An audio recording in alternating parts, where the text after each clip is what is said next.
পৃথিবীতে কেউ চিরকাল থাকে না, সবাইকে একদিন চলে যেতেই হবে। কিন্তু যখন মাত্র 30 বছর বয়সী যুবক অকালে দুনিয়ার মায়া ত্যাগ করে চলে যায়, তখন সেই সত্যটা মেনে নেওয়া কাছের মানুষদের পক্ষে কতটা কষ্টের হয়, কতটা বেদনার হয়, তা হয়তো বোঝানো বড় দায়। খুব অমায়িক। তারা তো 2 বছর আজকে বইনে আছে 4-5 জন। ভাগ্য নির্মম পরিহাস।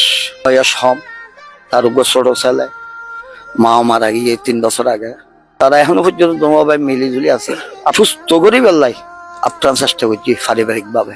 মানুষের হায়াত মাওত রিজিক কিন্তু আল্লাহর হাতে, এটা কি আর কিছু করিবেন নাই। চট্টগ্রামের পটিয়ার হাসি খুশি বিনয়ী সবার প্রিয় হুমায়ুন কবিরের বিদায় ঠিক তেমনি শোকের বার্তা ছড়িয়ে দিল। সব চরিত্র অত্যন্ত ভালো, আর এলাকার মানুষজন লয় খুবই মিশুক আছিল এবং বিয়াগুলো মিলেমিশে এলাকার নিজে চলিবেলার চেষ্টা করি। এরকম ইয়ং জেনারেশনের মধ্যে নর্মভদ্র মনে করেন কেয়ার হন জগরা জাগরি অশুভ হাজত অনেক কিছু নিজে জড়িত নেই। আরো বেগুনো দোয়া করি আল্লাহ জানে আর ছোট ভাই বোরা ব্যস্ত নসিব করো।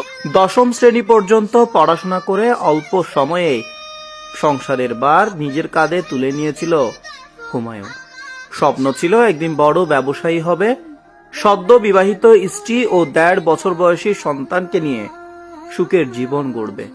কিন্তু তা আর হলো কই, মুহূর্তেই যেন থেমে গেল সবকিছু, থেমে গেল জীবন প্রদীপ। আল্লাহ হয়তো রুচি হাঁটে দিই ওনারা প্রত্যেক মানুষে ছোট বড় নরনারী বেগুন আর বাচ্চা বলে দোয়া করিবেন ইনশাআল্লাহ।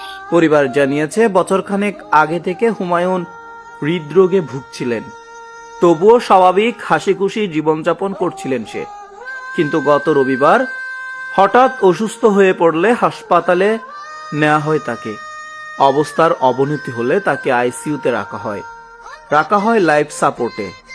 সব চেষ্টা ব্যর্থ হয়ে বৃহস্পতিবার সন্ধ্যায় চট্টগ্রামের একটি বেসরকারি হাসপাতালে শেষ নিঃশ্বাস ত্যাগ করেন হুমায়ুন। দীর্ঘদিন ধরে অসুস্থ আছিল, তো গত 3 দিন আগে আরানের চিটাং মেডিকেল ভর্তি করি। খালি সকাল 10টায় ওরা হদ্দা মানে রুগীর চাপ বেশি, মানে আর এটা খবর দিন না পারে। এর দূরে তারা মেট্রোপলিটন নিয়ে ভর্তি করি। সিসিউ দি প্রথমে এতুন আইসিইউ দি অনার পরে এখন ওরা হয়ে মানে লাইফ সাপোর্ট দি বেললে কে প্রায় 200 মতো ডাক্তারও দেখায়। আবার এটা ইন্ডিয়া লয়ে যাবে বিসে প্রসেসিং দি ফেলায় বেগিনে ডগা আছে। তো এই দূর তখন হালিয়ে যে হতেন দেখাল করে ফেলি, তো এই তারা কল দি তারা হদ্দের তলি তোরা এর টিয়া ফেরল যে। আর এই খবরটি ছড়িয়ে পড়তেই স্ত্রী ও স্বজনদের অসহায় আহাজারি, ভারাক্রান্ত নিঃশ্বাস সব মিলিয়ে নিস্তব্ধ যেন লালারকিল গ্রাম এবং আশপাশের এলাকা। হুমায়ুন চট্টগ্রামের পটিয়া উপজেলার খরনা ইউনিয়নের লালারকিল গ্রামের বাসিন্দা, মুন্সি মিয়ার দ্বিতীয় পুত্র। আমরা মরহুমের আত্মার মাগফিরাত কামনা করছি।